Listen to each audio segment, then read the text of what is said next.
science story, huh? These NYU scientists, I felt right. I was so And I just thought, well, I had figured it out It was that golden moment. because science was on my side.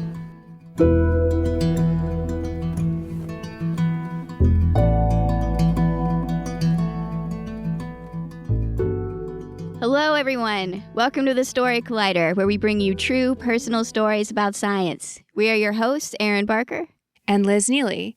And this week, we are presenting stories about what makes us who we are. Today's episode is Identity Crisis. And it will probably not surprise any of our listeners. It turns out stories are really important for helping us figure out who we are and how we fit into the world. Especially for the question of how do we fit into science, right? Figuring out questions of identity are always challenging because we balance internal and external pressures. Trying to figure out who we might be and what we might want maps onto what's possible. And this is why when we have representations of scientists as being overwhelmingly white and largely male, we know that this can discourage students who don't fit into that demographic from seeing science as a thing that people like me, do. And one of our important collaborations in the past few years is with Jeff Shinsky and his colleagues. They created a homework assignment. It's very simple. It's called Scientist Spotlights and uses Story Collider stories as well as others from scientists to share the reality of what it's like to go into a career in science or to do research. And what they find is that those counter-stereotypical descriptions are really valuable. The students who listen to them shift their language so they don't have as strong of old attitudes and stereotypes about what scientists are like. And they seem to have a greater interest in science, a stronger sense that this might be a potential future for them, and they get a better grade in the class. That's so amazing to me. This is one of the best emails that we've ever gotten when Jeff emailed us to let us know about this work. It was so exciting to me just to be able to see the power of stories in black and white there. It's pretty amazing. I think for me, it's so important because we often talk about the importance of objectivity and data in science. But this idea that lived experience has important and powerful content for changing people's perception of the field. It's good stuff. Absolutely. I think we got a couple of powerful stories for everyone today. Absolutely. Our first story is from Katherine Wu. It was recorded in July 2019 at Oberon Theater in Boston. The theme of that night was Side Effects May Vary.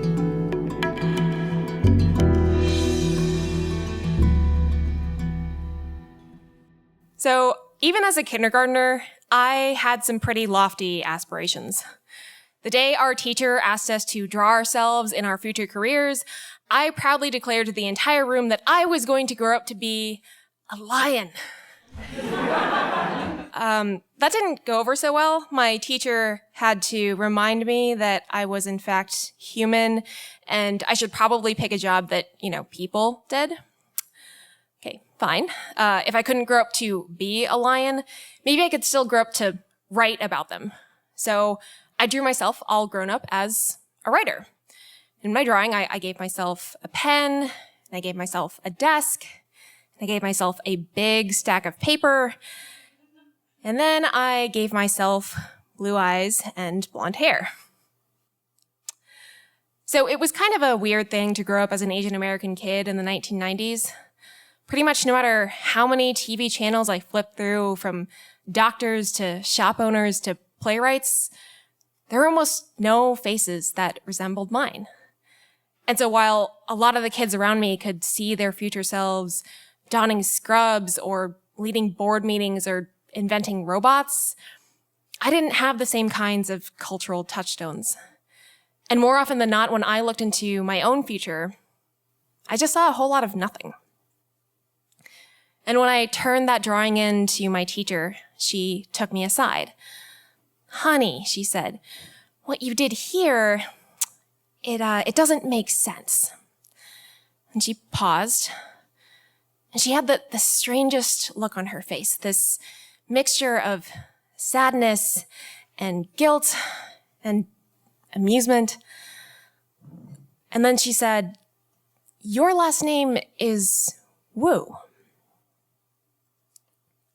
So let's be clear. It didn't take me that long to figure out I wasn't going to grow up to be white. But for the longest time, I couldn't shake the feeling of just being a little uncomfortable in my own skin. In middle school, my friends started referring to me as a banana, someone who's yellow on the outside, but white on the inside. In some ways, I guess it made sense. Like, I'd always preferred bread to rice, and I really hated bubble tea, and I sucked at playing the piano. And when my parents asked me, what career I would choose out of the options that they gave me, doctor, lawyer, engineer, or failure, you can probably guess which one I ended up choosing. But I don't know, I guess in retrospect, it maybe wasn't that surprising that day in kindergarten, my first instinct was to envision my future self as another species. Because, the way I thought about being called a banana, it wasn't technically incorrect if you thought about how people were thinking about it, but at the same time, I hated the term so much because it made me feel like this incomplete version of two different people. Being called a banana just told me that, all people saw when they looked at me was someone who didn't meet their expectations for how I should think or how I should behave. That I couldn't possibly be yellow all the way through and still be me, an Asian American girl who was sometimes kind of outspoken and who wasn't that bad at driving and who, in fact, did not just want to read the Amy Tan monologue her teacher handed her on the first day of drama class. And so, I thought of myself as a different species because I guess it sometimes felt like by simple virtue of not being white, I just wasn't always allowed to occupy the full space of human potential. All the same, I eventually did find my own way to writing, and last summer I took a break from grad school to do a science writing fellowship in DC. And one of the first stories I reported involved this facial recognition algorithm, pretty similar to the ones that Facebook uses to automatically tag your photos. Only this one researchers were using to try and distinguish between really similar looking breeds of dogs. So I'm a lapsed microbiologist, and so I know pretty much nothing about algorithms or computer science or faces really. So I called an expert who did. And I was actually really excited to talk to this person because not only was she an expert in this field I was interested in learning about, but like me, she was a woman scientist. But as soon as we started talking about the topic on hand, things kind of went off the rails. The best way to explain facial recognition algorithms, she told me, was to use the concept of race. "I saw your last name," she said. "You're from China, aren't you?" I'm Taiwanese, actually, I told her, but I was actually born here in the United States. My parents were immigrants. "Great, same thing," she said. So we should look at this as Chinese faces and white faces being at opposite ends of a spectrum. And that's what this facial recognition algorithm is going to help us map. So you know how Chinese people have really, really flat faces and really small noses? I didn't respond, so she kind of just barreled on. "So as a Chinese person, how would you describe a really extreme caricature of a white person?" I don't remember exactly what I said in response to that, but it was something like, "That's not something I think about very often." So she answered for me. "Well, when I talk to most people who were born in China, they'll say white people have such big noses and such big eyes. And that's pretty much what the algorithm would tell us too." The conversation eventually moved on from that point, but to tell you the truth, I barely remember the rest of it. I mean, there were countless other examples of faces she could have used. I don't know, jungle cats, emojis, breeds of dogs, the actual example in the paper. But instead, she'd zeroed in on these superficial differences that I guess she assumed existed between us. And even though I thought that as a fellow woman scientist, she might have known what it felt like to be marginalized, it felt more like she'd taken that camaraderie and just kind of thrown it in my face. I'd never felt more one-dimensional. And for someone with a face as flat as mine, that's really saying something. And there was a part of me that thought maybe this wouldn't have happened if my last name just weren't quite so incriminating. Here's the thing, though. Names are actually malleable, and last summer, I actually got a pretty organic opportunity to change mine. I got married. And in the months leading up to my wedding, the question I kept getting over and over was if I was excited to be the new Mrs. Kevin Wilson. I pretty much always answered that question in exactly the same way. Not really, but I'm about to get my Ph.D., so I'm excited to be Dr. Katherine Wu.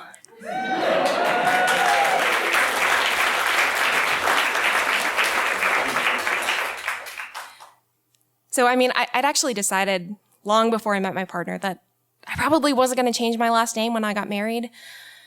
But as that summer drew on, I found this part of me, probably the banana in me, was kind of tempted. Wilson was pretty much the most bland, boring, unambiguously not ethnic-sounding last name in existence. It was almost as if the universe was giving me this weird opportunity to match a little bit of my external identity to my internal one, to peel the banana, so to speak. I wouldn't even have to change my initials. And the way I thought about it, the name Katherine Wilson just might raise fewer eyebrows. And it might even decrease the chance that people reading my name at the top of an article or in their email inbox would discount me and my work right off the bat. Because I wish I could tell you that my encounter with the facial recognition expert, or racial recognition expert, as I've come to refer to her since, was an anomaly during my fellowship, but it wasn't.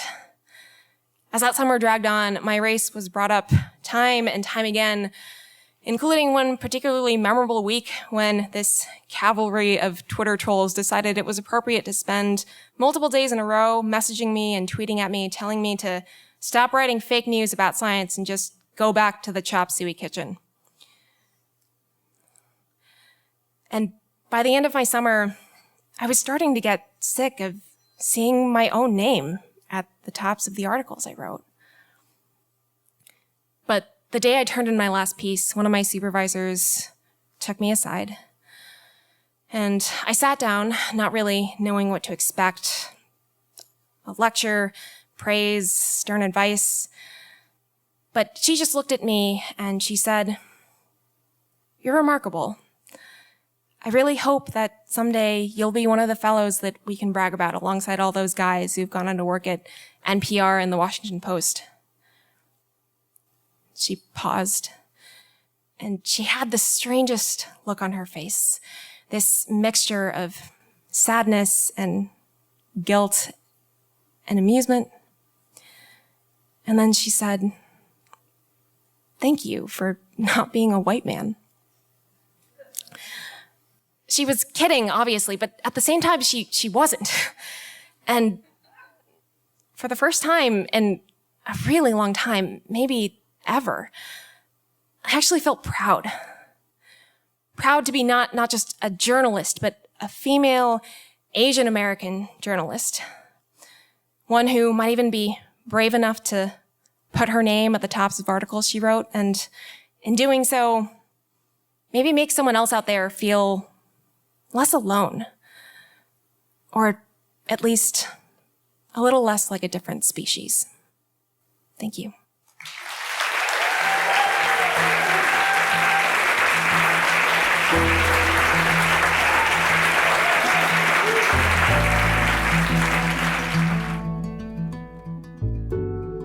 was Katherine Wu. Katherine is a Boston-based science journalist and storyteller whose writing has appeared in Smithsonian Magazine, Scientific American, Nova Next, and more. Also, importantly, she's a senior producer for us here at the Story Collider. Very important. In 2018, she earned a Ph.D. in microbiology and immunobiology from Harvard University, where she studied how bacteria deal with stress so that she could hopefully one day learn to do the same. Good luck with that, Katie. I love this story so much. It reminds me a little bit of my own little sister growing up. I gave her this huge pep talk about how she could be anything and do anything. And I said, "What do you want to be, Diana? What do you want to be?" And she thought about it and said, "I think I will be a baby bird." I love it. And then I felt like such a jerk because I had to explain, like, no, you're not a baby anymore and you can't be a baby bird. And then it got worse because she sighed and was like, fine. I guess I'll be an adult bird. So, I mean, that's a compromise. Not all stories have a happy ending. What's the best way to learn a new language? Immersion. But sometimes that's not in the cards. But you can still learn a language the second best way, and that's with Babbel. Now, I might only be 1 week into learning German with Babbel, but I'm so excited to start being able to speak German with my mom. With Babbel, you can learn everything you need to have real-world conversations, and all it takes is just 10 minutes a day. One study found that using Babbel for 15 hours is equivalent to a full semester at college, which is bonkers. But Babbel is conversation-based learning with science-backed cognitive tools like spaced repetition and interactive lessons created by real language teachers and voiced by real native speakers. So here's a special limited-time deal for our listeners. Right now, get up to 60% off your Babbel subscription, but only for our listeners at babbel.com/story. Get up to 60% off at babbel.com/story. Spelled BABBEL.com/story. Rules and restrictions may apply. Our next story today is from Mary Annaise Heglar. It was recorded in December 2019 at the Tank Theater in New York. The theme that night was "Baby, It's Cold Outside."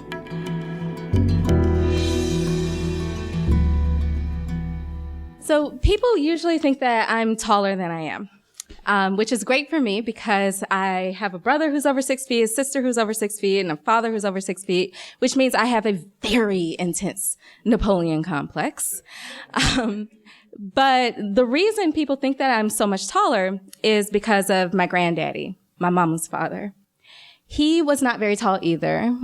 He stood at about 5'8", so he's like average height, but he stood really tall, with his chest puffed out like a robin and his shoulders slicked back, like he dared the sun and the moon and the whole damn sky to even try to knock him down.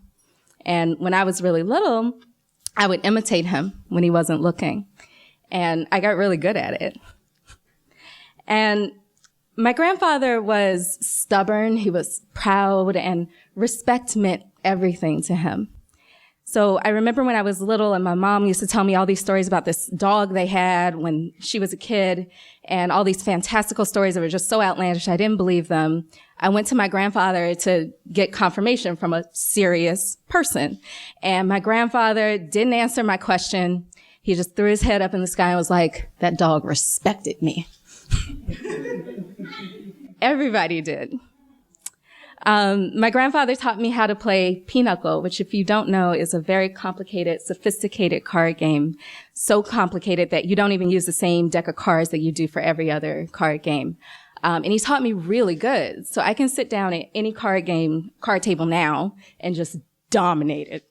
Nobody ever sees it coming. I love telling stories about my grandfather. Largely because he was such a good storyteller. And that's probably why, or at least part of why I got into storytelling and into writing. And I remember when I was in the 5th grade, I wrote this short story and I really belabored it and wrote it all out by hand in pen. And I went over it over and over again to make sure that there were no typos in it. And I drew this whole cover page for it and bound it up and sent it to him in the mail. He was living in DC at the time, and I was living in Mississippi, and I waited every day for him to write a letter back to tell me what he thought of it. And when I finally got the letter in the mail, his feedback was fucking brutal. He critiqued this shit like I was a grown woman. And I wanted to write back to him and be like, dude, I'm 11. But I don't talk back to my grandfather, so I didn't do that. But a lesser 11-year-old might have stopped writing. But I was my granddaddy's granddaughter. So that meant I'm stubborn too. So I kept writing. I just didn't show it to him anymore. So I liked having things in common with my grandfather. And one of the biggest things we had in common was our hometown. We were both from Birmingham, Alabama, which is where the big base of my family is from. And we were both so proud to be from there. But when I was 9 years old, my mom moved me and my brother from Birmingham to Mississippi, which, you know, I think this is lost on a lot of people in the North, but the way that people in the North think of the South, that is the way that people in the South think of Mississippi. So when we moved to Mississippi, it was like kind of a thing in our family of like, are you serious? You really want to do this? Are you okay? And one of the main people who thought that was my grandfather.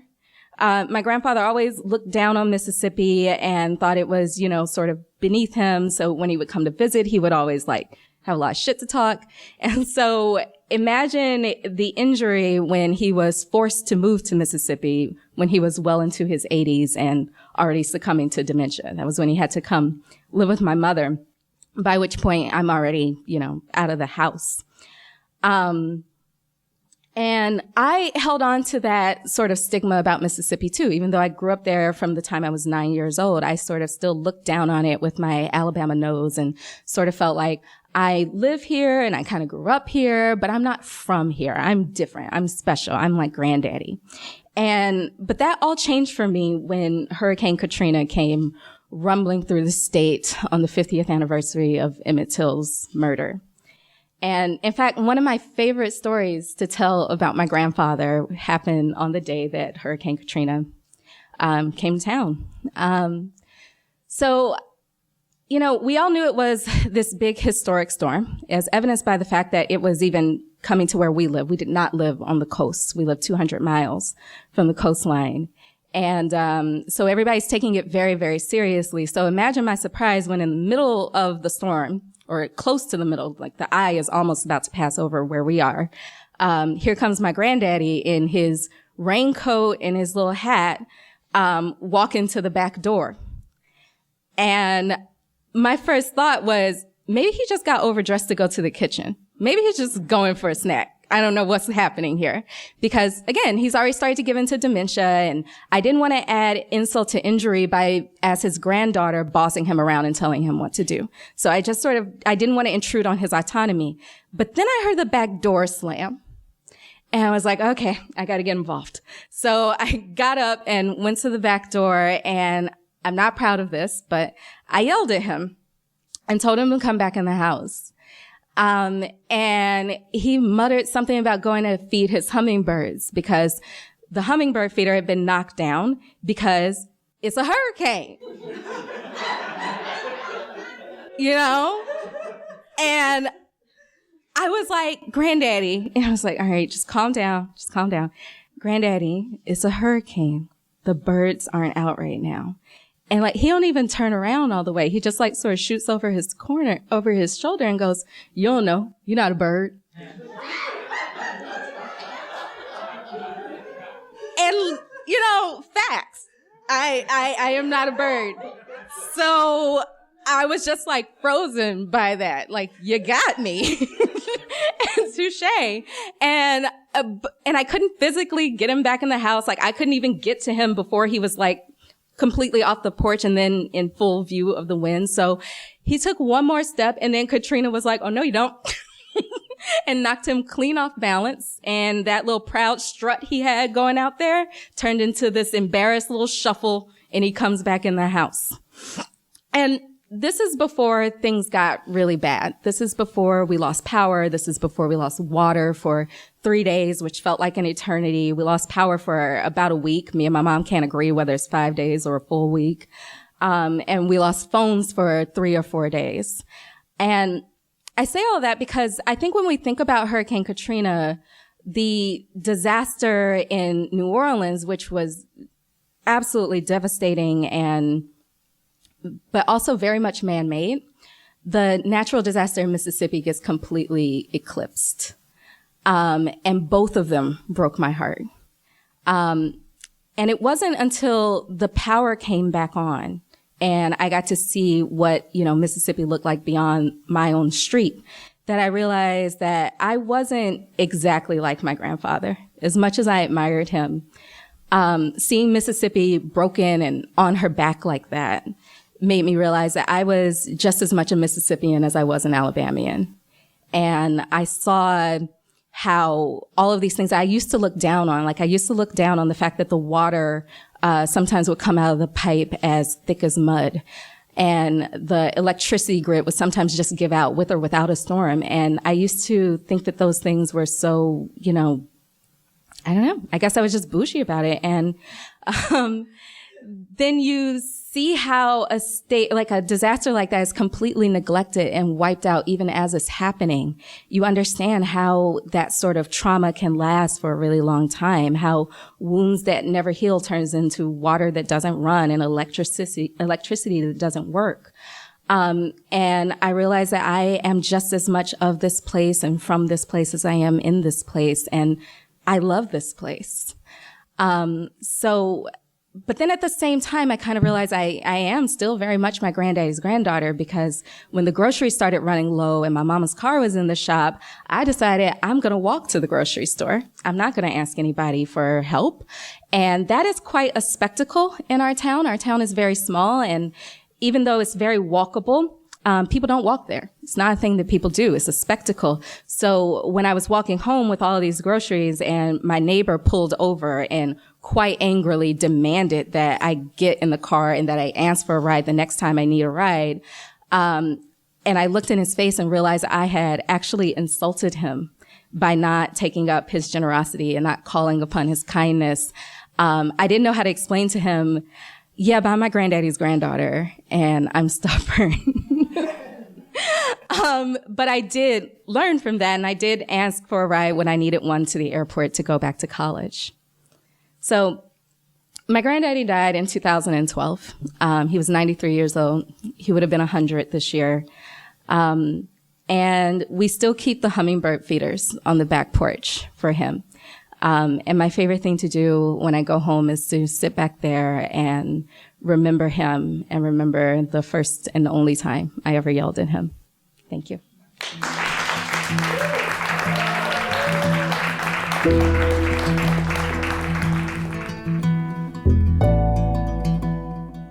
That was Mary Annaise Heglar. Mary is a climate justice essayist and communications professional based in New York City. Her writing has been published in Vox, Dame Magazine, Zora, and Inverse.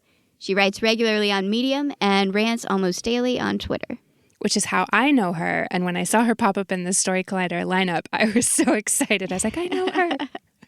Gotta get those daily rants. The Story Collider is grateful for daily rants. The Story Collider is also grateful for the support of Science Sandbox, a Simons Foundation initiative dedicated to engaging everyone with the process of science. The Story Collider is led by me, Artistic Director Erin Barker. And me, Executive Director Liz Neely, with the help of Deputy Director Nissa Greenberg, Operations Manager Lindsay Cooper, and the rest of our amazing team. The stories featured in today's episode were from shows produced by Katherine J. Wu, Ari Daniel, Paula Croxon, and Tracy Rowland. The podcast is edited by our podcast team, including Zoe Saunders, Jun Chen, and Gwen Hogan. The theme music is by Ghost. Special thanks to the Tank and the Oberon for hosting these shows. And to all the baby birds. All the baby birds out there. Never stop dreaming. Don't compromise. But seriously, to everybody out there trying to figure out who exactly you are and how you fit in. Thanks for listening.